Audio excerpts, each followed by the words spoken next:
દર્શક મિત્રો, આપ જોઈ રહ્યા છો NN ન્યૂઝ. હું છું એન્કર અર્પિતા પટેલ. હવે જોઈએ અગત્યના સમાચાર. GCAS પોર્ટલ પર વિદ્યાર્થીઓને પડતી તકલીફોને લઈને એબીવીપી આકરા પાણીએ સુરતની યુનિવર્સિટીમાં કરી તાળાબંધી. નીટની પરીક્ષામાં સર્જાયેલા છબરડાને લઈને વિવાદ ચાલી રહ્યો છે, ત્યારે સુરતમાં GCAS પોર્ટલ પર વિદ્યાર્થીઓને થતી તકલીફોને લઈને નવું જ આંદોલન શરૂ થયું છે. એબીવીપી દ્વારા રાજ્યભરમાં GCAS પોર્ટલને લઈને આંદોલન ચલાવવામાં આવી રહ્યું છે, ત્યારે આજે સુરતની વીર નર્મદ દક્ષિણ ગુજરાત યુનિવર્સિટી ખાતે એબીવીપીના કાર્યકરો દ્વારા તાળાબંધીનો કાર્યક્રમ કરવામાં આવ્યો હતો, જેથી પોલીસે કાર્યકરોની અટકાયત પણ કરી હતી. પોર્ટલને લઈને વિરોધ. એબીવીપી દ્વારા આજે યુનિવર્સિટીમાં તાળાબંધી કરી વિરોધનો કાર્યક્રમ આપ્યો હતો. GCAS પોર્ટલ પર આવતા વિવિધ પ્રશ્નો અને વિદ્યાર્થીઓને પડતી તકલીફોને લઈ વિરોધ પ્રદર્શન કરવામાં આવ્યું હતું.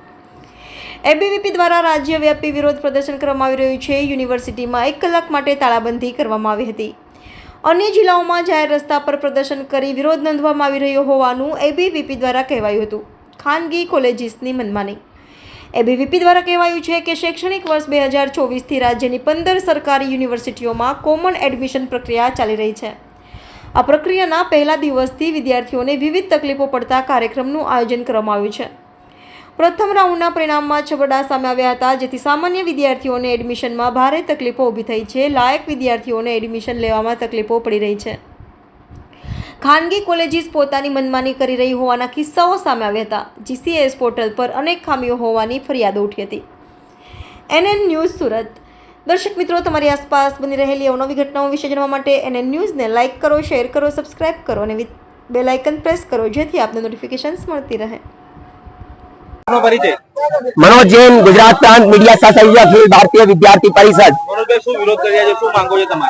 आज आखा गुजरात में राज्यव्यापी आंदोलन चाली रही है અને જે જીકાસ પોર્ટલ છે જે એકદમ નિષ્ફળ રહ્યું છે એડમિશન પ્રોસેસ જે છે એની અંદર, અને જે કોલેજના જે વિદ્યાર્થીઓ છે એ એટલા ત્રાસેલા છે.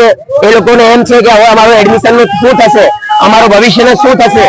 એટલે જે વિદ્યાર્થીઓ છે એ લોકોને જ્યાર સુધી એ લોકોને એડમિશન નહીં મળી જાય અને જે જીકાસ પોર્ટલ ની અંદર જે લોકો છે જે લોકોના લીધે આ બધી ધાંધલીઓ ચાલુ થઈ છે, જે ડોનેશન નું જે પહેલા જે ચાલતો હતો ડોનેશન એ પાછું એ પ્રક્રિયા પાછી જો અંદર ને અંદર ચાલવા ચાલુ થઈ ગઈ છે, તો આ જે તૂટીઓ છે એ દૂર કરવા માટે અમે ગુજરાત સરકારને અલ્ટિમેટમ આપ્યું છે કે 48 કલાકની અંદર અંદર આના ઉપર કાર્યવાહી થાય, બ્યુરોક્રેસી ઉપર કાર્યવાહી થાય અને જે સોલ્યુશન છે વિદ્યાર્થી સુધી પહોંચે, એ લોકોનો ન્યાય થાય, એ લોકોને એડમિશન મળે. અને જો નહીં થશે તો 48 કલાક બાદ ઉગ્રમાં ઉગ્ર હજુ ઉગ્ર કરીશું. આજે તો ઉગ્ર છે, હજુ ઉગ્ર કરીશું. એની સંપૂર્ણ જવાબદારી ગુજરાત સરકારની રહેશે.